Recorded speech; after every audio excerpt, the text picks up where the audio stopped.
오늘 히브리서 두 번째 히브리서 공부 두 번째 시간입니다.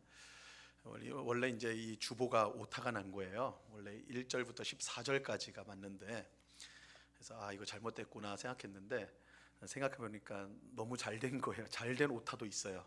왜냐면 딱 4절까지만 했는데 4장이 돼 버리더라고요. 그러니까 14장까지 했으면 오늘 못 돌아가시는 거예요. 14절까지 했으면. 그래서 좋은 오타였다. 제 시간에 맞출 수 있는 오타였습니다. 예, 오늘은 1절부터 4절까지 우리가 이제 말씀을 좀 보려고 합니다. 우리 히브리서 1장 1절부터 4절까지는 이제 주제를 나눠드린 유인물에 보시면 아들을 통해 우리에게 말씀하신 하나님, 이렇게 소주제를 삼을 수가 있습니다. 자, 우리 1장 1절 우리 다시 한번 같이 읽어보죠. 1절 같이 읽습니다. 시작. 옛적의 선지자들을 통하여 여러 부분과 여러 모양으로 우리 조상들에게 말씀하신 하나님이. 자, 이 말씀에서 우리가 이제 주목해야 될 사실은 하나님은 말씀하시는 하나님이다라는 거예요. 하나님은 말씀하시는 하나님이다. 그죠? 1절에 그렇게 말하고 있죠. 우리 조상들에게 말씀하신 하나님이. 그죠? 말씀하신 하나님. 그래서 하나님 말씀하시는 하나님이에요. 하나님은 처음부터 말씀하셨습니다. 그래서 창세기 1장 3절에 보면 하나님께서 말씀하셨다 이렇게 하죠. 그래서 빛과 어둠을 창조하시고, 그래서 이제 6일 동안 세상을 창조하는데 하나님이 말씀으로 창조하세요. 하나님이 처음부터 말씀을 하세요. 또 하나님은 자기 백성을 친히 찾아와 말을 거시는 하나님이세요. 하나님 우리를 찾아오셔서, 사람을 찾아오셔서 말씀을 걸어요. 그래서 창세기 2장 16절에 보니까 아담을 찾아와서 그에게 말씀을 하세요. 말씀. 그래서 사람을 찾아와서 말씀하시는 하나님. 자, 이것은 사람이 죄에 빠진 이후에도 마찬가지였습니다. 죄에 빠진 이후에도 마찬가지였어요. 하나님은 죄인을 먼저 찾아와 그의 이름을 부르십니다. 너무나 은혜스럽게도 창세기 30장 9절에 보니까 여호와 하나님이 아담을 부르시며, 그죠? 불렀다, 이건 말하는 거죠. 또 그에게 이르시되, 말씀하시되 뭐라고 그래요? 내가 어디 있느냐. 아담이 혹은 하와가 하나님을 먼저 찾지 않았어요. 하나님, 우리 죄 졌어요. 하나님 먹지 말라는 거 먹었어요. 큰일 났어요. 어떻게 해요? 이렇게 하지 않았어요. 그들은 오히려 숨었죠. 하나님께서 먼저 찾아오셨어요. 먼저 찾아와서 어디 있느냐 그들에게 찾아와 말을 거셨습니다. 하나님의 말씀으로 세상이 창조되었고요, 하나님의 말씀으로 죄인이 구원을 받습니다. 그래서 야고보서 1장 18절에 보면 진리의 말씀으로 너희를 낳았다 그렇게 하거든요. 이 말씀으로 우리가 나아졌다, 구원을 받는다는 것입니다. 또 하나님의 말씀으로 세상은 심판을 받게 돼요. 베드로후서 3장 7절에 보니까 하늘과 땅은 그 동일한 말씀으로 불사르기 위하여, 이렇게 말하고 있거든요. 하나님의 말씀으로 심판이 이루어져요. 그러니까 하나님은 처음부터 말씀하시는 하나님, 그 말씀을 통하여 창조와 구원과 또한 심판과 또한 완성이 되는 이르기까지 하나님은 계속해서 우리에게 말씀하시는 하나님이세요. 자, 이 하나님이 우리에게 말씀하신다라는 것은 너무나 귀한 내용이 있죠. 하나님 지금도 우리에게 말씀하세요. 그래서 우리가 이렇게 이제 모여가지고 설교를 듣는다든지 혹은 여러분들이 집에서 성경을 본다든지 하는 것은 다 하나님의 말씀을 듣는 거죠. 그죠? 물론 하나님께서 우리 구약 성경이나 구약 성경에 두드러지죠. 실제로 나타나셔가지고 모세야, 아브라함아 해가지고 직접 음성을 들려주셔서 말을 하시기도 하시지만, 사실은 하나님께서 죄인들에게 말씀하시는 것은 굉장히 두려운 일입니다. 두려운 일이에요. 우리가 볼 때는 나한테도 좀 한번 말씀해 주시면 내가 잘 믿을 텐데 이렇게 생각하기 쉽지만, 실제로 시내산에서 하나님 나타나셔서 이스라엘 백성에게 말씀을 하셨잖아요. 그때 이스라엘 백성의 반응이 뭐였어요? 너무너무 무서운 거죠. 그래서 모세에게 뭐라 합니까? 우리는 못 듣겠으니까, 너무너무 무서우니까 당신이 듣고 우리에게 전해 주십시오. 우리가 그렇게 하나님 말씀 듣겠습니다. 이게 사실은 죄인들의 마땅한 반응인 거예요. 그래서 하나님께서 우리에게 말씀을 거시는데, 지금은 기록된 성경을 통해서, 이전에는 선지자를 통해서, 또 우리 이제 보겠지만 예수님을 통해서, 그의 사도들을 통해서 우리에게 말씀하셨는데, 그 말씀이 성경에 기록되어져 있어요. 그래서 우리가 성경 말씀을 읽거나 또한 성경을 말씀을 통한 설교를 들을 때 하나님은 여전히 그 말씀을 통해 우리를 찾아와서 말씀을 하고 계시는 거예요. 말씀을 하고 계세요. 그러니까 그것을 귀 기울여 듣는 것, 이게 얼마나 복된 일인지 몰라요. 하나님은 애써서 우리를 찾아오셔서 말씀하는데 우리 생각이 엉뚱한 데가 있고 우리 귀가 닫혀 있고 우리가 관심이 없다면 이게 참으로 두려운 일이죠. 이게 사실 우리가 지금 이제 공부하고 있는 이 히브리서의 중요한 주제이기도 해요. 너희가 들은 것을 꼭 붙들어라. 너희가 들은 것에서 떠내려가면 안 된다. 이 경고의 말씀이 이제 앞으로 계속 등장하거든요. 왜냐하면 하나님이 말씀하시는 하나님이기 때문에. 하나님은 우리에게 계속 말씀하시는데 우리가 그것을 거부하고 듣지 않고 불순종한다면 이것보다 사실은 큰 일이 없는 것이죠. 그래서 하나님 말씀하시는 하나님이다. 우리가 꼭 우리 마음에 새겨야 돼요. 자, 두 번째 보면 이 구약 시대의 하나님께서는요, 1절은 여러 부분과 여러 모양으로 선지자들을 통하여서 조상들에게 말씀하셨다 이렇게 말하고 있습니다. 여러 부분과 여러 모양으로. 그래서 조그만 조각 그것을 쌓아서 점진적으로 뭐 이런 뜻이에요. 그렇게 말씀을 주셨다는 거예요. 선지자들을 통해서. 자, 여기서 말하는 조상들, 먼저 조상들은 우리가 이제 구약 성경에서 조상들, 이스라엘의 조상이라고 하면 딱 떠오르는 것이 아브라함, 이삭, 야곱 이렇게 생각하는데 실제로 하나님은 아브라함, 이삭, 야곱에게 직접 나타나서 말씀을 하세요. 창세기에 보면. 근데 이들만 말하는 것은 아니고 여기서 말하는 건 구약 시대의 하나님의 백성이었던 이스라엘 그리고 하나님의 백성 전체를 말한다 할 수가 있습니다. 구약 시대 이스라엘 백성이에요. 자, 하나님은 선지자들에게 주신 말씀을 통해 자신을 알리셨고 자기 뜻을 보이셨으며 백성과 소통하시고 또 마지막 때에 이루실 위대한 구원을 약속하십니다. 이게 이제 우리가 구약 성경에서 확인하는 바예요. 하나님은 선지자들을 계속해서 보내셔가지고 자신을 알리세요. 모세도 선지자잖아요. 사실은 모세는 가장 위대한 선지자거든요. 물론 더 거슬러 가면 아브라함도 선지자고 노아도 선지자라고 할 수 있죠. 하나님 말씀을 받아서 전하였으니까. 근데 어쨌든 이 모세만큼 위대한 선지자가 없는데 이 모세를 통해서 하나님께서 이스라엘 백성에게 자기를 알리시죠. 그죠? 자기를 알리세요. 그리고 자기의 뜻을 알리세요. 율법을, 특별히 율법, 모세를 통해 준 율법을 통해서 하나님의 뜻이 무엇인지, 그죠? 십계명과 여러 율법을 통해 알리세요. 그리고 백성하고 소통을 하시죠. 그리고 마지막 때 이루어질 위대한 구원에 대해서 약속을 주십니다. 그래서 여러분들이 선지자들의 말씀을 보면 마지막 때에 이루어질, 이제 구약 성경에서는 여호와의 날, 마지막 때에 마지막 날, 뭐 요엘서 같은데 두드러지죠. 이렇게 이제 스가랴서나 여기 보면 마지막 때에 이루어질 일들, 말라기에서도 마찬가지고 마지막 때에 이루어질 일들을 이제 약속하는 것, 그 내용들을 볼 수가 있습니다. 자, 우리는 선지자들을요 예언자라고도 부릅니다. 예언자. 근데 이 예자는 전에 제가 설명을 드린 적이 있는데 이 예자는 이제 예언을 한다. 그래서 미리 예자, 뭐 예보, 일기예보, 미리 알고 말하는 거, 그 예자가 아닙니다. 그 은행에 예금한다, 맡긴다고 할 때 그 예자예요. 예자가. 그래서 예언, 말씀을 이제 뭐라고 할까요? 받은 자예요. 그죠? 말씀을 간직한. 그러니까 예언자, 선지자를 예언자라고 하는데 이것은 하나님께서 주신 말씀을 그대로 받아서 그대로 전하는 사람을 말하는 것입니다. 그래서 선지자는 언제나 자기 말로 자기가 하는 말처럼 하지 않습니다. 공식이 있죠. 여호와께서 이와 같이 말씀하셨다. 항상 선지자들의 이 공식입니다. 여호와께서 이와 같이 말씀하시느니라. 그래서 자기 말이 아니라 하나님이 주신 말씀을 받아서 그것을 있는 그대로 전하였습니다. 자, 이들의 말은 구약 성경에 이제 기록이 되게 되는데 우리가 생각하기 이제 이거는 선지자들이 받은 말씀이니까 선지서. 우리 이제 구약 성경에 보면 선지서가 있죠. 그래서 선지서 하면 이사야, 예레미야, 에스겔, 이게 대선지서, 다니엘까지 대선지자라고 그래요. 왜 대선지서일까요? 그들이 커가지고 그런가요? 왜 그래요? 기니까 그래요. 길어요. 그죠? 이사야서가 66장, 예레미야서가 52장, 에스겔서가 몇 장이에요? 에스겔서는 48장, 다니엘서 12장인가 13장인가 12장 이렇게 되는 거예요. 길어. 나머지는요, 뭐 호세아서는 6장, 뭐 이렇게 하면서 뒤에 나오는 소서진서는 조금해요, 그죠? 장수가 많지 않단 말이에요. 그래서 이 비교가 돼가지고 그렇게 이제 구분을 하는 거예요. 대선지서, 소선지서 이렇게 이제 구별을 하는데 이게 이제 성경은 어느 면에서 단순해요. 긴 게 앞으로 나오게 돼 있어요. 그래서 제일 긴 이사야서가 제일 앞에 나오는 거예요, 그죠? 그다음에 예레미야서, 에스겔서, 다니엘서 이렇게 이제 순서가 되어지는 것입니다.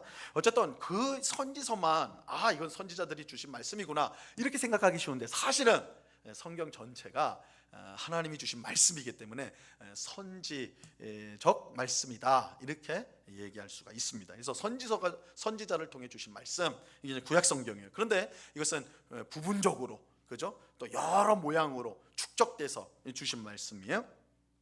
자, 3번 보세요. 그런데 하나님께서 선지자들 통해 이스라엘 백성에 주신 말씀은 옛적에 주신 말씀이에요. 그죠? 그래서 히브리서 1장 1절에 보면 뭐라고 돼 있어요? 옛적에란 말이 나오죠. 옛적에, 옛날에. 이 말은 하나님의 말씀으로 가치가 떨어진다는 뜻이 아니에요. 선지자를 통해서 주신 말씀, 이 구약 성경 말씀은 옛적에 주신 말씀, 그러니까 구식이구나, 구닥다리구나, 이거 별로구나, 이렇게 생각하면 안 돼요. 이거 하나님 말씀이에요. 하나님 주신 말씀이니까. 하나님의 말씀은 그 자체로 영원 불변한 진리의 말씀이에요. 그러니까 이 옛적에라고 해가지고 이건 옛날 말씀, 이제 가치가 없는 말씀, 별 볼 일 없는 말씀, 이렇게 생각하면 안 돼. 여전히 하나님 말씀이에요. 그런데 여기에 구별은 있어요. 이전 시대, 옛적이란 말은 이전 시대의 말씀인데 이제 새로운 시대가 도달했어. 옛적이란 말은 지금 새롭기 때문에, 새로운 시대가 왔기 때문에 옛적이라고 표현하는 거예요. 그죠? 이게 대조하려고. 그래서 옛적에 주신 말씀과 새로운 시대 말씀이 구별이 되는 거예요. 자, 이전 시대에 주신 말씀이 하나님 말씀이지만 그 성격은 약속이에요. 약속. 내가 앞으로 너희를 구원할 거야. 위대한 구원 역사를 일으킬 거야. 메시아를 보내가지고 하나님 나라를 세우고 내 백성을 모을 거야. 뭐 이렇게 약속을 주세요. 약속. 반면에 새로운 시대에 주신 말씀은 그 약속의 성취예요. 성취. 그래서 약속과 성취, 이런 면에서 같은 하나님의 말씀이지만 구별이 되는 거예요. 구별이 돼요. 자, 그렇기 때문에 우리는 지금 새로운 시대의 말씀을 듣는 거예요. 성취의 말씀, 완성된 말씀, 그죠? 그렇다면 우리는 이스라엘 백성보다 어떻게 해야 돼요? 귀를 2배는 더 크게 하고 들어야 되는 거예요, 그죠? 하나님의 말씀을 들어야 돼요. 옛적에 주신 말씀, 그것은 약속의 말씀이었다면 이제 새로운 시대가 와서 주시는 말씀, 그것은 성취의 말씀이기 때문에 우리는 더욱더 귀를 기울여 말씀을 드려야 되는 것입니다. 자, 그럼 새로운 시대의 말씀이 뭐냐? 1장 2절에 설명하고 있습니다. 자, 1장 2절을 같이 한번 읽어봅니다. 시작. 이 모든 날 마지막에는 아들을 통하여 우리에게 말씀하셨으니 이 아들을 만유의 상속자로 세우시고 또 그로 말미암아 모든 세계를 지으셨느니라. 자, 하나님께서 이 모든 마지막 날에 아들을 통하여 우리에게 말씀하셨다 이렇게 말하고 있어요. 자, 이거는 1절 말씀하고 다 대조를 이룹니다. 자, 이 모든 날 마지막, 그죠? 이건 종말의 때, 마지막 때, 이거는 옛적의 말씀하고 구별이 되죠, 그죠? 대조가 되죠. 옛적의 1절은 옛적의 말씀이라고 그랬는데 지금은 마지막 때의 말씀이다 이렇게 이제 대조가 되고, 또 옛적의 말씀은 누구를 통해서 주어졌어요?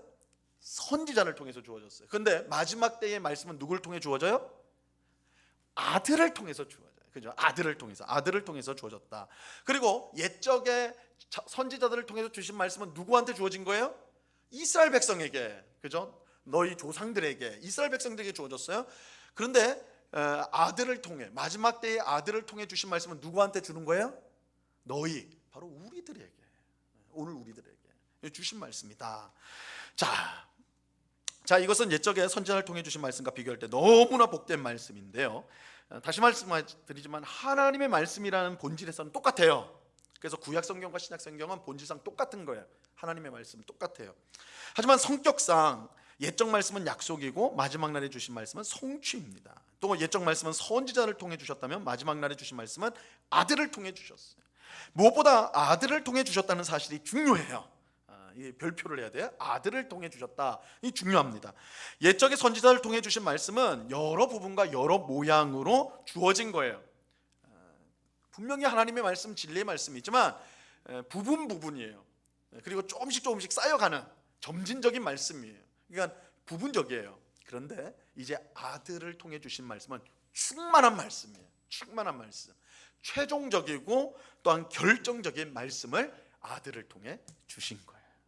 그래서 이런 점에서 지금 우리가 이제 마지막 때에 그의 아들이 나타나 말씀을, 하나님의 말씀을 우리에게 주셨다라고 할 때 이 말씀이 바로 우리에게 주어진 것이요, 그 말씀은 옛적의 말씀과 달리 충만하고 결정적인 그런 최종적인 말씀이다. 이런 점에서 구별이 된다고 할 수가 있습니다. 자, 2번을 보세요. 자, 이 모든 날 마지막 이렇게 이제 표현되고 있는데, 이절에서 이 마지막 날 혹은 종말이라고 우리가 표현하죠. 종말, 이거는 구약 성경의 여호와의 날, 또 주의 날, 이렇게 다르게도 표현이 됩니다. 자, 이 종말은 하나님께서 주신 구원의 약속이 성취되는 때예요. 그러니까 선지자를 통해서 구약 시대에서는 계속 약속만 했어요. 때가 이르면, 마지막 날이 오면, 마지막 때가 되면, 여호와의 날이 오면, 이렇게 됐단 말이에요. 그런데 이제 아들이 오심으로, 이 아들은 이제 보겠지만 예수 그리스도예요. 예수님이 오심으로 그 날이 성취가 된 거예요.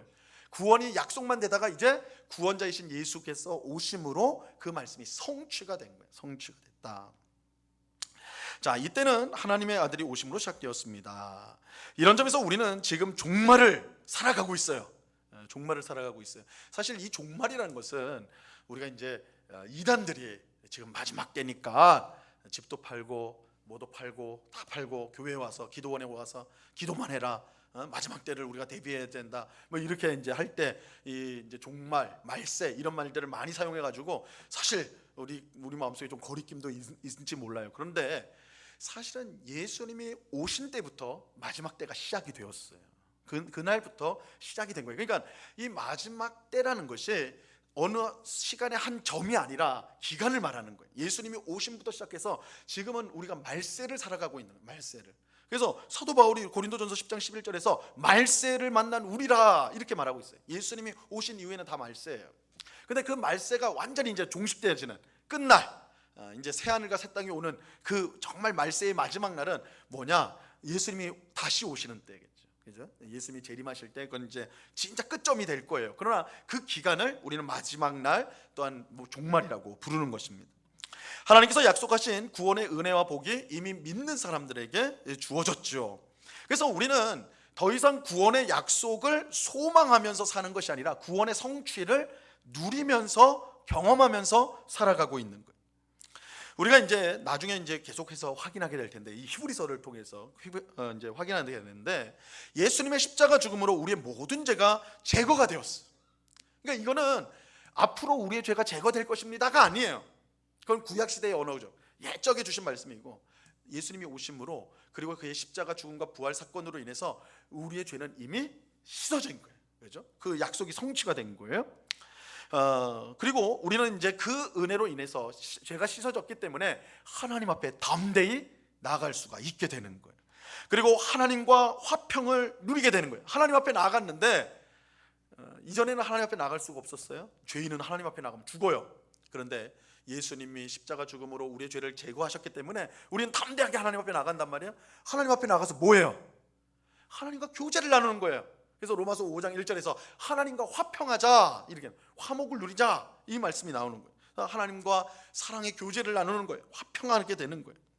그리고 우리는 하나님의 자녀, 또한 하나님의 나라를 유업받는 상속자가 돼요. 여러분, 하나님의 자녀라고 했을 때 사랑받는 자녀, 그죠? 이런 인상이 있는데, 성경에서 자녀는 가장 중요한 뜻은 뭐냐면, 성경에서 자녀가 되었다라고 할 때 가장 중요한 뜻은 상속자라는 뜻이에요. 상속자. 요즘에 우리가 이제 상속자란 말 잘 안 쓰는데, 뭐 재산이 엄청 많은 사람들은 뭐 재벌집 같은 데는 상속자가 누구냐 뭐 이게 관심사도 되긴 하지만, 여러분들 뭐 재벌집 상속자는 참 부럽겠다. 재벌 3, 4세 참 부럽겠다. 그렇게 생각하겠지만 그럴 필요가 없어요. 왜요? 우리는 하나님 나라의 상속자예요. 하나님의 상속자예요. 그러니까 하나님의 자녀가 되었다는 것은 하나님의 상속자가 되었다는 뜻이에요. 그러니까 뭘 상속받느냐? 하나님 나라를 상속받아요. 그래서 성도의 유업이 뭐냐? 기업이 뭐냐? 하나님 나라다. 그 하나님 나라는 하나님의 충만함이니까 우리는 하나님의 것을 받는 사람이에요. 이게 하나님의 자녀라는 뜻입니다. 우리가 하나님 자녀 되었다는 뜻이에요. 자, 그리고 성령님을 우리가 이제 받아서 성령의 인도함을 받게 되는 것이죠. 그리고 영생을 가지고 살아가게 되는 것입니다. 자, 이게 앞으로 될 것이다. 우리는 그런 존재가 될 것이다. 그런 복된 날이 올 것이다. 이게 아니라 어떻게 됐다고요? 이미 이루어졌다. 누굴 통해요? 아들을 통해서. 아들을 통해서. 이게 중요한 거예요. 물론 우리가 이러한 구원의 성취를 완전히 누리기 위해서는 어떻게 돼요? 아직은 조금 기다려야 되는 부분이 있어요. 그러니까 누리기는 시작을 했어요. 이미 구원이 성취가 되었기 때문에. 그러나 여전히 해결되어야 될 문제가 있는 것이죠. 그것은 우리 속에 있는 죄로 인한 부패성, 그리고 이 세상에 여전히 활동하고 또한 왕노릇하는 마귀와 사탄과 사망으로부터 그것이 제거가 돼야 되는 거예요. 그죠? 그때까지는 우리가 이미 구원을 받았고 하나님의 자녀이고 영생을 가지고 성령의 인도함을 받지만 그 충만함을 누리는 것에서는 시간이 조금 필요한 거예요. 그러나 분명한 것은 이미 우리는 그 성취를 하고 있다, 시작이 되었다. 이게 이제 마지막 날을 살고 있다는 의미인 거예요. 자, 3번 보세요. 하나님은 아들을 통해 최종적이고 결정적으로 말씀을 하셨습니다. 선지자들을 통해서는 부분적으로 조금씩 부분적으로 말했다 했지만 하나님의 아들은 오셔가지고 완전하게 최종적으로 말씀을 하셨어요. 자, 그러면 아들의 정체가 누구인가? 이제 히브리서는 여기에 이제 초점을 맞춥니다. 말씀하시는 하나님이 이제 최고의 주제였다가 거기서 이제 한 주제로, 중요한 히브리서의 주제로 넘어가는데, 그것은 그 하나님의 아들, 하나님이 마지막 때에 말씀케 하신 그 아들이 누구냐, 그 정체가 뭐냐, 여기에 이제 주목을 합니다. 자, 그는 아들이 천사는 물론이고 모든 존재보다 탁월하다. 히브리서 기자는 그것을 강조하고 있습니다. 하나님의 아들은 모든 존재보다 탁월하신 분이다, 이걸 강조해요. 그래서 아들은 누구냐? 첫 번째로 만유의 상속자다. 만유의 상속자라고 말하고 있어요. 하나님께서 그를 만유의 상속자로 세우셨습니다. 자, 이것은 시편 2편에서 하나님이 다윗의 후손으로 오게 될 왕에게 하신 그 말씀의 성취가 되는데요. 우리가 이제 계속해서 히브리서 이제 볼 텐데, 우리 다음 시간에도 아마 다음 시간에는 완전히 그걸 확인하게 될 텐데, 히브리서는 구약 성경을 자주 인용을 합니다. 그래서 이게 이제 우리가 지난 시간에 제가 말씀을 드렸는데, 히브리서가 아마 유대인 그리스도인에게, 그러니까 유대인으로서 유대교회 전에 있다가 예수님을 믿게 되어 신자가 된, 성도가 된 유대인 그리스도인 공동체에 보내진 편지일 것이다, 이렇게 말씀을 드렸잖아요. 그 이유가 뭐냐? 그 근거 중 하나가 구약 성경이 굉장히 많이 인용이 돼요. 그래서 이 히브리서를 잘 이해하기 위해서는 구약 성경을 잘 알아야 되는 거예요. 구약 성경의 내용들을 계속해서 풀어가면서 아들이신 예수 그리스도를 설명을 하거든요. 자, 제일 먼저 나온 게 바로 이제 시편 2편 말씀입니다. 시편 2편 말씀. 자, 우리 굵은 글씨로 돼 있는 말씀을 우리 한번 같이 읽어볼게요. 시편 2편 7절과 8절인데요. 같이 읽어봅니다. 시작. 내가 여호와의 명령을 전하노라. 여호와께서 내게 이르시되 너는 내 아들이라. 오늘 내가 너를 낳았도다. 내게 구하라. 내가 이방 나라를 내 유업으로 주리니 내 소유가 땅 끝까지 이르리라. 그렇죠? 하나님께서 뭐라고 하냐면, 이건 제왕시라고 그래요. 시편 2편은 왕에 관한 시편 찬송인데, 그 왕이 어떤 왕이냐? 이 다윗이 쓴 시편이거든요. 다윗 가문에 주신 다윗의 후손을 통해 하나님께서 영원한 왕위를 세우실 거라고 약속하셨는데, 그 왕에게 주신 말씀이에요. 근데 그 후손에게 뭐라고 하냐면, 그 후손 중 하나 영원한 왕위를 받을 왕에게 뭐라고 하냐면, 너는 내 아들이라. 너는 내 아들이라. 이렇게 해요. 그러면서 내가 이방 나라를 내 유업으로 주리니 내 소유가 땅 끝까지 이르리라. 이 말은 만유의 상속자다. 그죠? 지금 말하는 만유의 상속자가 된다. 자, 이것은 이어지는 3절에서 아들이 높은 곳에 계신 지극히 크신 이의 우편에 앉는 것과 연결이 돼요. 높은 곳에 계신 지극히 크신 이, 이렇게 이제 길게 표현을 했지만 하늘에 계신 하나님이에요. 그죠? 높은 곳은 하늘이고 거기에 이제 지극히 크신 이는 하나님이시죠. 그래서 하늘에 계신 아버지 하나님, 그죠? 아버지 하나님. 하나님은 그의 아들을 보좌 우편에 앉히세요. 보좌 우편에. 그래서 우리가 사도신경으로 신앙 고백할 때 하나님께서, 예수님이 어디 계세요? 하나님의 우편에 계세요. 우편에. 그죠? 근데 이 우편이라는 표현은 단순히 방향으로 하나님의 오른쪽에 앉아 계시는구나, 이렇게 이해하시면 안 돼요. 하나님은 영이시기 때문에 방향이 없습니다. 우리 같은 육체가 있는 존재나 오른쪽 왼쪽이 존재하는 것이지, 영인 존재에게 오른편 왼편은 의미가 없어요. 그렇다면 이 오른편은 뭐냐? 하나님의 모든 권세를 위임받는 자리라는 거예요. 오른쪽에. 그래서 예수님께서 하나님으로부터 모든 권세를 위임받으셨어요. 그래서 성경은 하나님이 세상을 심판한다고도 하지만, 더 정확하게 표현할 때는 그의 아들 예수께서 심판한다고 그래요. 이상하다. 하나님이 심판한다고 그러는데 왜 예수님이 심판한다고 그러지? 예수님이 하나님의 모든 권세를 위임받으셨어요. 그래서 예수님이 심판을 한다는 거예요. 그래서 하나님 우편에 예수님이 계신다는 것은 하나님의 모든 권세를 받으신 분이시다.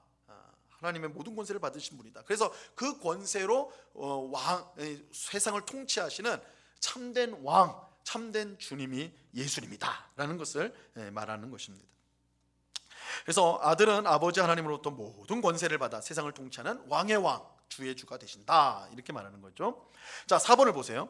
자, 아들은 다윗의 후손으로 오셔서 영원히 통치하시는 왕입니다. 이게 이제 시편 2편에서 알 수 있는 것이고, 실제로 우리 마태복음이 이 사실을 잘 알려주죠. 예수님의 계보를 쫙 말하면서 다윗, 그죠? 다윗이 예수님의 조상이에요. 그래서 예수님은 다윗의 자손으로 오셨단 말이에요. 하지만 단순한 인간 왕이 아니에요. 그를 통해 하나님께서 세상을 창조하셨기 때문입니다. 아들은 세상을 만든 창조주세요. 세상을 만든 창조주세요. 그래서 우리 1장 2절을 지금 계속 살펴보고 있는데 뭐라고 하냐면 1장 2절 하반절에 또 그로 말미암아 모든 세계를 지으셨느니라, 이렇게 말하고 있잖아요. 그죠? 그래서 단순한 왕이 아니에요. 이분은 세상을 창조하신 하나님이세요. 하나님이에요. 아들은 세상을 만든 창조주다. 이것은 참으로 놀라운 사실이 아닐 수 없어요. 왜 그러냐면 십자가에서 죽으신 예수님이 만유를 통치하시는 권세를 가진 왕일 뿐만 아니라 사실은 세상을 만든 창조주이기 때문에 그런 거예요. 하나님은 바로 이 아들을 통해 마지막 때에 말씀을 하신 것입니다. 자, 그렇다면 다시 들어온 주제요. 우리는 그의 말씀을 귀 기울여 듣고 순종하는 것은 너무나 마땅한 것이죠. 그의 말을 거역하는 사람은 온 세상의 왕과 창조주를 거역하는 것이기 때문입니다. 우리가 하나님이 보내신 선지자의 말을 거역하는 것도 큰 죄인데, 하물며 하나님의 세우신 왕 또한 세상을 창조한 하나님의 말씀을 거역한다면 그것은 돌이킬 수 없는 죄가 되는 것이죠. 자, 그래서 이렇게 이제 아들이 이런 분이다 이렇게 하고 있어요. 자, 그다음 1장 3절에서는 더욱더 예수님이 어떤 분인지, 아들이 어떤 분인지를 계속해서 설명해 줍니다. 자, 이 말씀 같이 한번 읽어봅니다. 시작. 이는 하나님의 영광의 광채시요 그 본체의 형상이시라. 그의 능력의 말씀으로 만물을 붙드시며 죄를 정결하게 하는 일을 하시고 높은 곳에 계신 지극히 크신 이의 우편에 앉으셨느니라. 자, 하나님의 아들 예수님은 온 세상의 왕이고 창조자라고 우리 2절에서 봤어요. 히브리서 기자는 아들에 대해 이제 더 자세하게 설명하는데 3절에서 아들은 하나님의 영광의 광채시고 그 본체의 형상이시다 이렇게 말하고 있어요. 자, 이 말은 아들이신 예수님은 비록 사람으로 이 세상에 오셨지만 신성에 있어서는 하나님과 동등한 분이라는 뜻이에요. 그래서 쉽게 말하면 예수님은 하나님이시다. 하나님의 아들이란 말은 하나님이시다는 뜻이에요. 자, 아들은 하나님의 영광의 광채다 이렇게 했는데, 이 말은 하나님의 영광이 아들을 통해 온전히 빛난다는 거예요. 그대로 예수님께서 하나님의 영광을 그대로 비춰주시는 분이라는 거예요.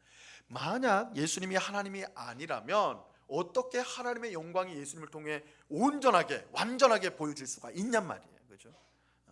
여러분, 우리를 통해 하나님의 영광이 드러난다라고 할 때 그 하나님의 영광이라는 건 우리가 인간이기 피조물이기 때문에, 그것도 여전히 부패하고 연약한 피조물이기 때문에 그 영광이라는 것은 아주, 그 영광이 너무 찬란함에도 불구하고 아주 작을 수밖에 없는 거예요. 흐릿할 수밖에 없는 거예요. 그죠? 만약 이제 이런 거예요. 빛이 창문을 통해서 이제 들어온다고 할 때 그 창문이 너무 지저분해요. 너무 지저분해요. 그래서 그럼에도 불구하고 그 빛이 너무 강렬하기 때문에 들어온단 말이에요. 그죠? 들어오긴 들어와요. 그러나 그 빛은 너무나, 그 창문이 더럽고 얼룩져 있어서 그 빛은 빛이지만 우리가 많이 볼 수 없는 거예요. 우리를 통해 하나님의 영광이 드러난다 할 때 그럴 모습일 수 있어요. 근데 예수님은 온전히 하나님의 뜻을 그대로 받아서 보여주시는 분이시다. 이 말은 결국 예수님은 하나님이시다. 하나님의 영광을 그대로 드러낼 수 있는 분은 하나님밖에 없으니까. 그래서 예수님은 하나님이시다 이런 뜻이에요. 그래서 영광의 광채시다, 하나님의 영광의 광채시다, 이 말은 예수님은 하나님이시다.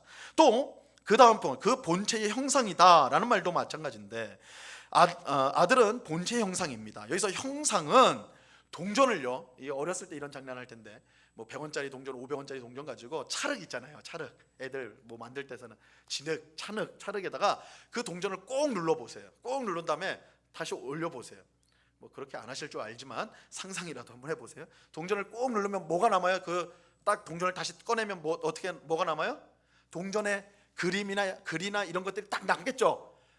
그게 정확하게 남을 거예요. 그죠? 정확하게. 이 말씀이 그런 뜻이에요. 그래서 하나님 본체의 형상이란 말은 예수 그리스도가 하나님을 그대로 그 모습을 갖고 있다라는, 이 말도 동일하게 하나님의 본질을 예수님은 갖고 있다라는 것입니다.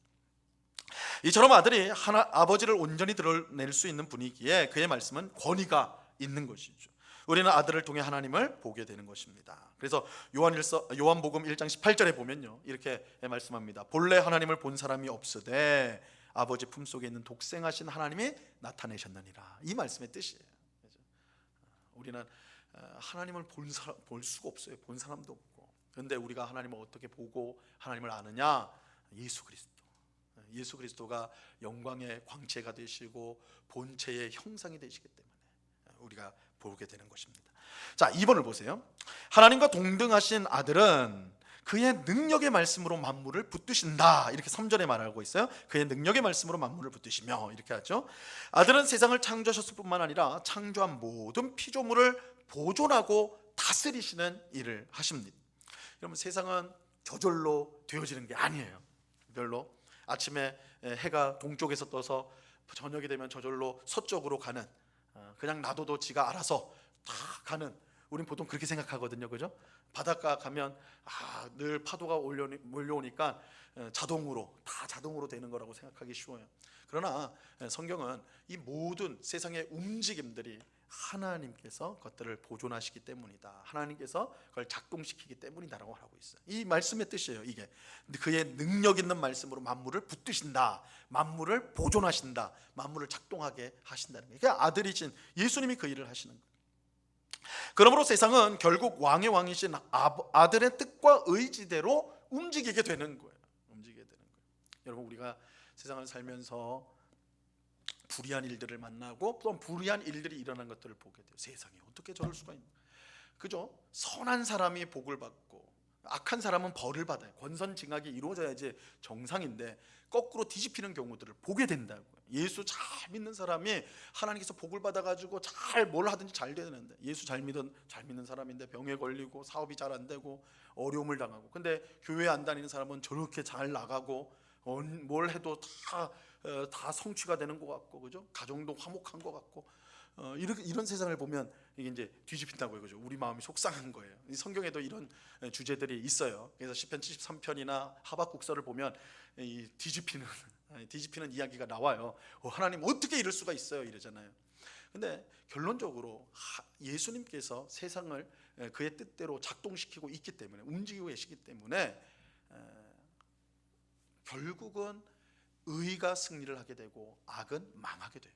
권선징악이 반드시 이루어지게 됩니다. 다만 그때와 그 시기 드러날 모습이 우리가 보는 시각과 다르다는 것은 있지만, 분명한 것은 이 역사의 주관자, 이 세상을 보존하고 이끄신 분이 하나님이시기 때문에 우리는 그 끝이 의의 승리, 악의 패배로 끝날 것을 우리는 분명히 알 수가 있는 거예요. 이 사실을 가장 잘 설명한 게 요한계시록이에요. 요한계시록, 제가 전에 요한계시록 말씀을 드릴 때도 강조했던 바인데, 우린 요한계시록 보면, 요한계시록 읽으면 막 용도 나오고 짐승도 나오고 음녀 바벨론도 나오고 막 천사들 나와서 싸우고 막 이러니까 이게 무슨 공상만한 영화 같기도 하고 막, 그래서 복잡하거든요. 이게 무슨 말인가. 또 대부분 요한계시록을 마지막 날에 일어난 일들로 생각을 해요. 그래서 그걸 보면서 이 요한계시록이 이제 성취가 되는가 막 이렇게 생각을 한단 말이에요. 그래서 나라가 어지러워지고 어려워지고 막 이러면 성도들이 요한계시록을 읽기 시작해요. 마지막 때가 왔구나. 일제강점기 때 우리 기독교, 우리 개신교도인들이 가장 사랑했던 성경이 요한계시록이에요. 그래서 목사님들 중에는 요한계시록을 아예 달달 외우신 분들도 꽤 많아요. 어려울 때 막 진짜 세상에 이 완전 너무 혼란스럽고 이럴 때는 요한계시록을 읽는 거예요. 왜냐하면 이 마지막 때라고 생각을 해서 그런 거죠. 그런데 실제로는 그렇지 않아요. 이 요한계시록의 가장 핵심은 하나님은 승리하신다는 거예요. 이 요한계시록이 쓰여질 때 기독교가 로마 제국에서 엄청난 핍박을 받았어요. 음료 바벨론으로 등장하는 게 이 로마 제국이거든요. 그래서 이제 짐승의 숫자 666, 우리 막 바코드 얘기하고 막 이렇게 하는데 그거 전혀 엉뚱한 얘기예요. 666은 아마도 우리가 생각할 때는 암호인데, 무슨 암호냐? 로마 황제를 가리키는 암호로 쓰여질 것이다. 이게 이제 대부분 학자들이 생각하는 건데, 로마 시대 때 엄청난 핍박이 와가지고 성도들이 목이 잘리고, 그래서 요한계시록에서도 뭐라고 그래요? 하나님 보좌 아래에 목이 잘린 성도들이 쫙 있어가지고 우리를 언제 신원해 주십니까? 언제 우리 복수해 주세요? 이렇게 외치는 장면이 나오잖아요. 그런 시대예요. 그때 요한계시록은 뭐냐면 너희가 승리한다. 어린 양 예수께서 승리한다. 죽임당하신 십자가에서 죽으신 그 예수가 만주의 주, 만유의 주가 되셔서 결국은 이 음료 바벨론, 이 세상의 악한 세력들을 다 멸망시키고 심지어 죽음의 세력까지도 굴복시키고 결국은 승리한다. 이게 보여주는 게 요한계시록이에요. 요한계시록은 승리의 책이고 위로의 책인 거예요. 그걸 읽으면서 우리는 기억을 해야 돼요. 하나님이 승리하신다. 의가 승리한다. 악은 패한다. 그래서 여러분들이 살면서 억울한 일을 당하고 답답한 일이 있고, 그죠? 어떻게 세상이 이렇게 돌아가는가 할 때 요한계시록을 읽으면서 위로를 얻어야 돼. 이게 이제 로마 시대 때 진짜 이 기독교인들이 요한계시록을 통해서 받았던 위로예요. 위로. 하나님은 승리하시는구나. 우리가 볼 때는 다 교회가 무너져가고 성도들이 끌려가가지고 재판받고 사자밥이 되고 화형당하고 막 이렇게 하니까 지는 것처럼 보이거든요. 근데 아니구나.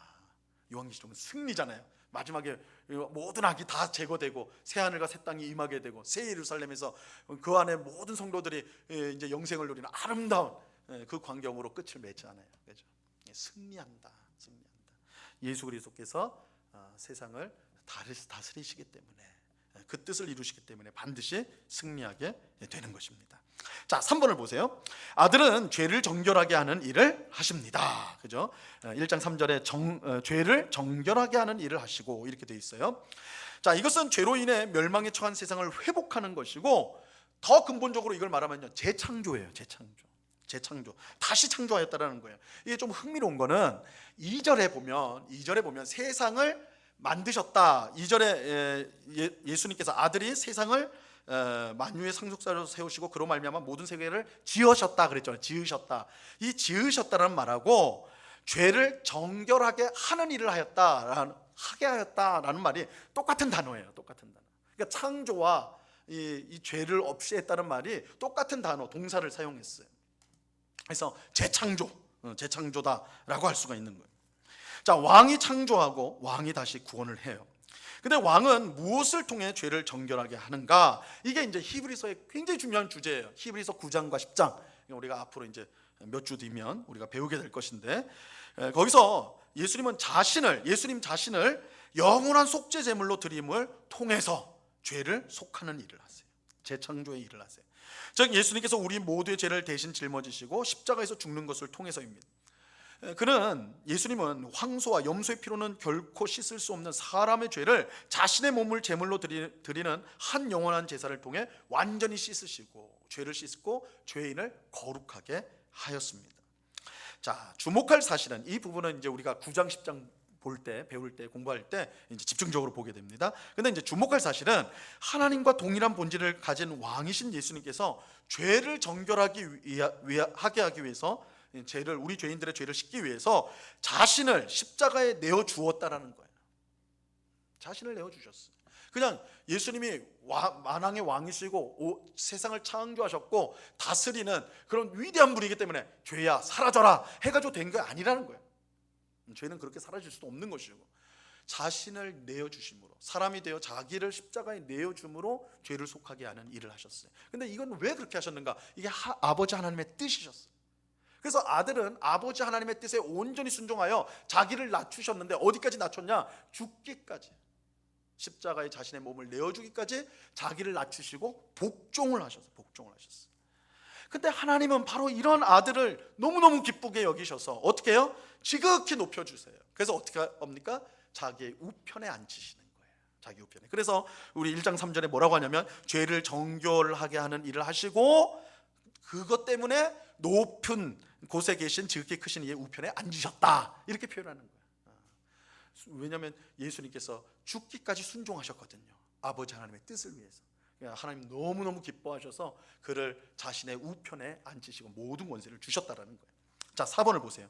아들이 하나님의 우편에 앉았다는 것은 하나님의 모든 권세를 위임받았다는 뜻입니다. 앞에서 봤죠. 자, 이것은 시편 110편 1절과 연결이 되는데요, 이 히브리서에서 시편 110편 1절은 굉장히 중요한 말씀이에요. 같이 한번 읽어보겠습니다. 여호와께서, 시작. 여호와께서 내 주에게 말씀하시기를 내가 내 원수들로 내 발판이 되게 하기까지 너는 내 오른쪽에 앉아 있으라 하셨도다. 그죠? 너는 내 오른쪽에 앉아 있어라. 이 예언이 성취가 된 거예요. 예수님께서 죽기까지 순종하심으로 이 말씀을 따라서 하나님은 그의 아들을 우편에 앉히셨다. 자, 아들은 하나님의 우편에 앉아서 온 우주를 통치하는 일에 참여하십니다. 왜냐하면 오른편은 모든 권세를 받는 자리니까, 그죠?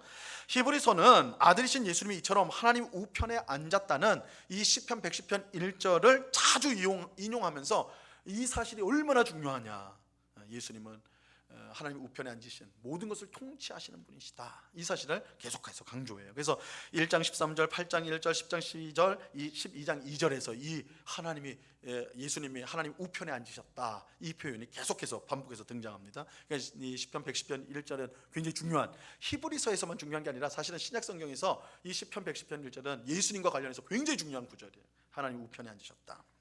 자, 5번을 보세요. 자, 히브리서 기자는 아들이신 예수님에 대한 설명을 통해서, 지금까지 설명을 통해서 그리스도로서 삼중직을 수행한다는 사실을 암시적으로 알려주고 있습니다. 삼중직, 여러분 그리스도란 말을 예수 그리스도잖아요, 그죠? 예수 그리스도는 줄임말이에요. 예수는 그리스도시다, 이것의 줄임말이 예수 그리스도예요. 그러니까 우리가 잘못 생각하면 예수 그리스도니까 예수가 이름이고 그리스도가 성인가, 아니면 그게 거꾸로인가, 막 이렇게 생각하기 쉬운데 그렇지 않습니다. 예수는 그리스도시다, 그죠? 마태복음 16장 16절에서 베드로가 당신은 하나님의 아들이요 그리스도이시다, 이렇게 말하잖아요. 그리스도신이다. 그래서 이 예수가 그리스도라는 줄임말이 예수 그리스도로 그냥 고착이 돼버린 거예요. 근데 이거 신앙 고백이에요. 예수는 그리스도다. 근데 그럼 그리스도가 뭐냐? 그리스도가 뭐냐? 구약 성경의 메시아랑 똑같은 뜻이에요. 메시아. 이 메시아와 그리스도는 똑같은 뜻인데 기름을 붓다라는 뜻이에요. 기름을 붓다. 그러면 구약 시대 때 어떤 사람에게 기름을 부었는가? 새 직분자에게 기름을 부었어요. 선지자. 하나님의 말씀을 전하는 선지자에게 기름을 부어서 그를 세웠습니다. 두 번째는 제사장들, 아론을 세울 때 기름을 붓죠. 제사장에게 부었어요. 세 번째는 왕이에요. 왕에게 기름을 부었어요.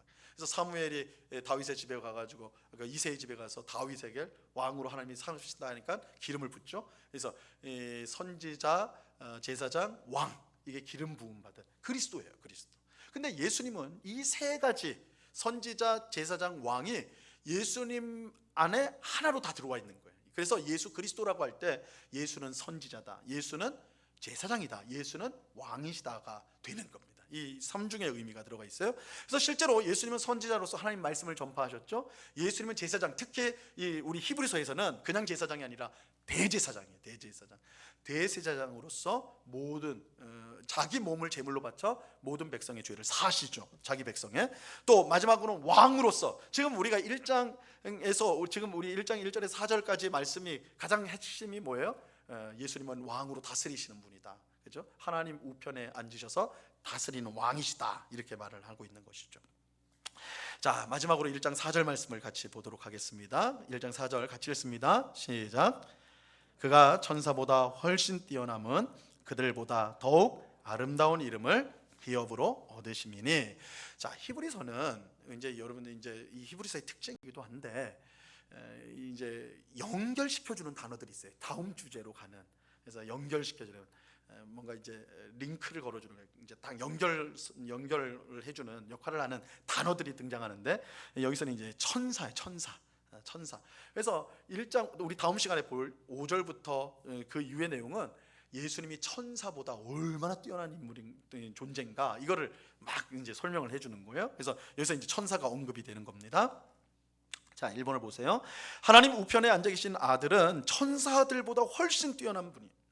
여기서 아들이신 예수님이 천사들보다 훨씬 뛰어나다고 말하는 이유가 무엇일까? 갑자기 왜 천사 얘기가 나오는가? 자, 어떤 사람들은 편지를 받는 사람들, 이 히브리서를 받는 사람들이 천사를 숭배한 거 아니냐? 골로새서에 보면 천사 숭배가 있었다. 이런 이제 천사를 숭배하는 사람들이 있었다. 이렇게 나오거든요. 그래서 여기서 마찬가지 아니겠느냐? 이렇게 생각하는 사람들 있고, 혹은 예수님을 하나님으로 받기가 어려운 거예요. 특히 유대인들은 그랬겠죠. 하나님은 아버지 하나님이 유일한 하나님인데 어떻게 예수님 그 아들을 하나님이라고 할 수가 있냐? 그냥 천사 정도가 아닐까? 그래서 예수님을 천사 정도로 이해한 사람들이 있었다. 이렇게 이제 생각을 해요. 그래서 여기서 이제 천사 얘기를 하는 거 아니냐? 이렇게 말을 하는데, 근데 이제 그러한 이유는 그보다는 여기서 이제 히브리서에서 예수님을 천사와 이렇게 이제 비교하고 있는 결정적인 이유는 하나님께서 천사를 통해 모세의 율법을 주셨기 때문에 그래요. 천사를 통해서 천사들을 통해서 모세의 율법을 주셨어요. 자, 이게 이제 사도행전 7장 53절에 보면 그 옆에 보세요. 뭐라고 했냐면 너희는 천사가 전한 율법을 받고도 지키지 아니하였도다. 이렇게 말씀하고 있죠. 천사가 전한 율법. 갈라디아서 3장 19절에 사도 바울도 마찬가지입니다. 천사를 통해 주셨다. 율법을 주셨다. 이렇게 말씀하고 있어요. 이게 이제 유대인들이 갖고 있었던, 유대인들이 십계명 혹은 유대인들이 율법을 받는다고 할 때 모세를 통해 주셨죠. 근데 그 사이에 천사가 중개를 했다라고 생각을 하는 거예요. 천사가. 그래서 그 생각을 가지고 있는 거예요. 천사가. 자, 2번을 보세요. 히브리서는 핍박과 죄를 확실히 용서받기 위해 유대교로 돌아가고자 하는 성도들을 위해 쓰여졌습니다. 우리 지난 시간에 이 부분을 배웠어요. 그죠? 왜 히브리서가 쓰여졌을까? 그 이유 중에 하나는 이 유대인 기독교인들 중에 유대교로 다시 이전에 자기가 가지고 있던 종교로 돌아가려고 하는 사람이 있었다는 거예요. 예수님 버리고 내가 이전에 그냥 유대교를 믿어야 되겠다 이렇게 돌아가려고 하는 사람이 있었다는 거예요. 그 이유가 두 가지라고 그랬죠. 첫 번째는 픽박 때문에 그래요. 초대교회에 너무 큰 핍박이 오니까 유대교는 상대적으로 핍박을 안 받았어요. 왜냐하면 로마 제국의 공인한 종교예요. 유대교는 그러니까 합법적인 종교입니다. 유대교는. 근데 기독교는 유대교가 이단으로 보잖아요. 그러니까 핍박을 받는데 유대교는 안 받았거든요. 그래서 이 핍박을 못 이기고 그럼 난 그냥 예전으로 돌아갈래 이렇게 하는 사람들이 있었고, 또 한 가지는 유대교로 돌아가려고 했던 것은, 여러분 이 사람이 그렇게 약한 부분이 있어요. 뭐냐면 이 유대교에서 죄를 사하려면 어떻게 해야 됩니까? 내가 죄를 졌어요. 이번 주에 죄를 졌어요. 그럼 어떻게 해야 돼요? 주일날 뭘 가져가야 돼요? 짐승, 염소 하나. 좀 큰 죄면 염소, 그죠? 좀 덜하면 비둘기 뭐 이런 거 하여튼 가서 속죄 제물로 드려야 되잖아요. 그죠? 그렇게 하는 거예요. 그 앞에서요 제물을 잡는데 그 제물을 누가 잡습니까? 본인이 잡아요. 제사장이 잡는 게 아닙니다. 본인이 잡아요. 이제 염소 끌고 가거나 새 끌고 가면 목 비틀거나 염소 죽이는 거는 죄를 지은 그 사람이 하는 겁니다. 그 전에 이제 안수를 하고 동일시 내가 얘다 이렇게 되는 거예요. 그리고 죽이고 피 흘린 거는 그 대야에다가 그걸 담는데 제사장이 그걸 가지고 가서 제단에 뿌리는 거예요. 그러니까 실제로 잡는 건 자기예요. 이게 납니다 하나님 하고 죽여버리는 거예요. 자기가 죽는 거예요. 사실은. 그러니까 그런 굉장히 자극적이잖아요. 이거 한 번 하고 나면 진짜 내 죄가 씻어진 것 같아요. 그렇죠? 고대 시대의 염소나 뭐 이런 건 굉장히 비쌉니다. 굉장히 요즘에 염소탕도 비싸겠지만 고대의 염소는 상상할 수 없이 비싼 거예요. 이 고기라는 것은 근대 들어와서 이제 사육을 시작하면서 이제 아주 뭐 공장식으로 많이 하니까 굉장히 싸진 거지. 고대 시대 때 이거는 뭐 1년에 몇 번 고기 먹을까 말까? 그러니까 제사 드린 날이 고기 먹는 날이에요. 쉽게 말하면 굉장히 고귀한 걸 드리는 거예요. 자기 경제적 출혈이 큰 거예요. 그러니까 돈이 없어서라도 죄를 지으면 안 되는 시대였던 거예요. 그죠? 그러니까 이렇게 되니까 내가 죄를 씻는데 이게 진짜 씻는 것 같아. 근데 기독교인이 됐어. 기독교인이 됐는데 딱 교회 와가지고 내가 지난주에 큰 죄를 졌어요. 그럼 어떻게 해요? 교회 와서는 염소 끌고 오면 돼요, 안 돼요? 쓸모가 없어. 기독교에는 제사가 없어요. 어떻게 해야 돼요? 예수님이 내 모든 죄를 씻어줬다는 것을 믿으며 회개해야 되는 거예요. 하나님, 내가 죄를 졌습니다. 용서해 주십시오. 예수님이 십자가에서 나의 모든 죄를 용서한 걸 믿습니다. 이렇게 하는 거예요. 처음에는 그게 너무 또 은혜스럽고 감격스럽지만 나중에 되면 이거 진짜 제가 용서받은 거 맞을까? 이렇게 돼버리는 거죠. 그죠? 그래서 유대교로 돌아가는 사람들이 생기는 거예요. 유대교로. 실제로 또 여러분 개신교인들 중에 천주교로 로마 카톨릭 교회로 가는 분들이 있어요. 왜 그렇게 가냐? 뭐 여러 이유가 있겠죠. 그 중에 하나가 기독교는 너무 가볍다는 거야. 너무 시끄럽고. 그래서 이게 하여튼 너무 가벼워서 그런데 카톨릭 교회 갔더니 그냥 아주 엄중하고, 그죠? 아주 또 예식이 많잖아요. 뭐 이렇게 뭐 일어나라, 뭐 해라, 뭐라, 앞으로 나갔다 뭐 이런 거 많거든요. 그러니까 그런 거 하니까 이런 종교적 예식이 많으니까 내가 거기서 진짜 좀 깨끗해지는 것 같다고, 이런 것들. 그러니까 이게 유대교로 돌아가려는 이유 중에 하나가 그런 부분이 있다라는 거예요.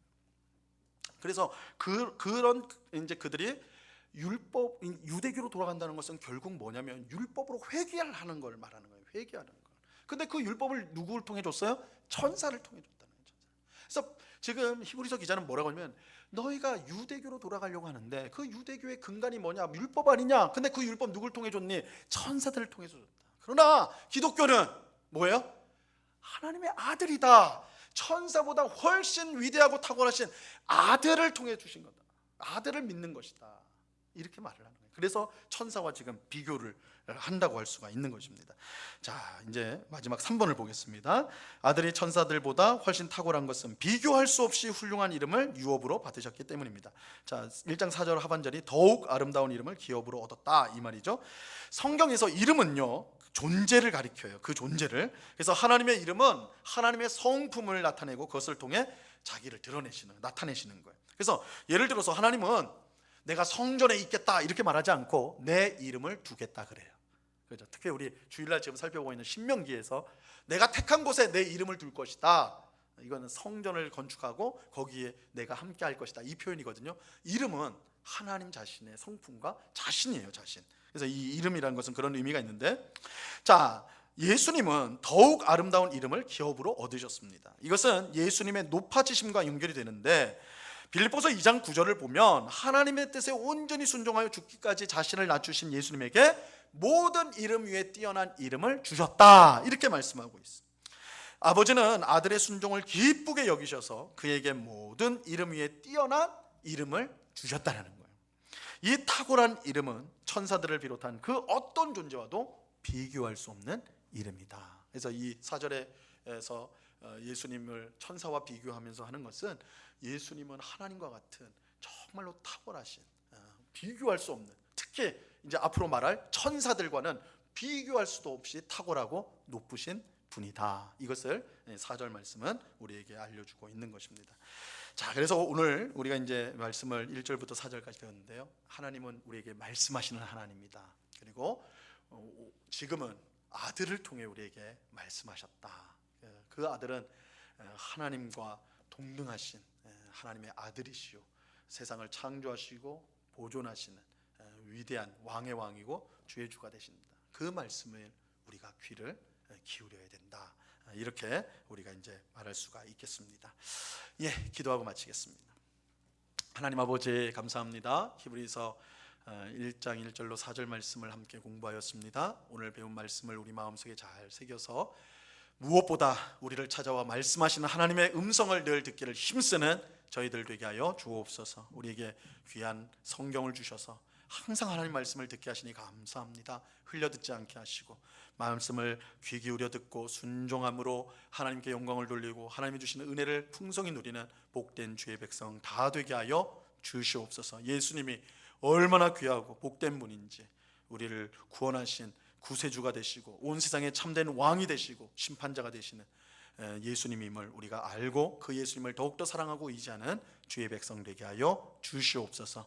우리 주님께 감사하며 예수님의 이름으로 기도드리옵나이다. 아멘.